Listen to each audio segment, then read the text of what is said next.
سەرەڕای ئەوەی لە سعودیا ڕێوشوێنی تند بەرامبەر ئەو کەسانە گیراوەتە بەر کە بە ڕێگەی قاچاق چوونەتە ئەو وڵاتە بۆ ئەنجامدانی فەریزەی حەج، بەڵام نزیکەی 200 هاوڵاتی کورد بە ڤیزای 1 ساڵی چوونەتە ئەو وڵاتە و دەیانەوێت بە ڕێگەی قاچاق حەج بکەن. کەسێک لەوانەیە بە قاچاق بۆ حەج چووەتە سعودیا و دەستگیر کراوە بە زوومی گوت ژمارەی کوردەکان کە بە قاچاق بۆ حەجی ئەمساڵ چوونەتە سعودیا 200 کەس تێناپەڕێنێت. ئێستا لە شاری جەدەن و بۆ بە جێگەیاندنی مەراسیمەکانی حەج چەند جارێک هەوڵیانداوە بچنە مەکە، بەڵام سعودیا لە ڕێگاکاندا ڕێوشوێنی ئەمنی توندی گرتوۆتە بەر و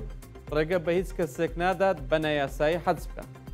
دەڵێت 6 کەس بۆ ئۆتۆمبیلێک ویستیان بچنە مەکە و بە نزیکبوونەوەیان لە شارەکە دابەزیون بە پێ بڕۆن، بەڵام لەلایەن هێزێکی ئەمنیەوە تەقیان لێکراوە و دوای دەستگیرکردنیان پەنجەمۆریان پێکراوە و ڕەوانەی جەددەکراونەتە. لەبارەی چۆنیەتی گەیشتنیان بە سعودیا گوتی ئەوان بە ڤیزای 1 ساڵی کارکردنی کۆمپانیا چوون بۆ حەج، بەڵام ساڵی پێشوو ڤیزای گەشتیاری هەبوو، بەڵام ئەم ساڵ ئەوە نەماوە و ڕێگە نەدراوە ڤیزای درێژخایان بەوانە بدرێت کە گەشتی عەمرەیان کرد.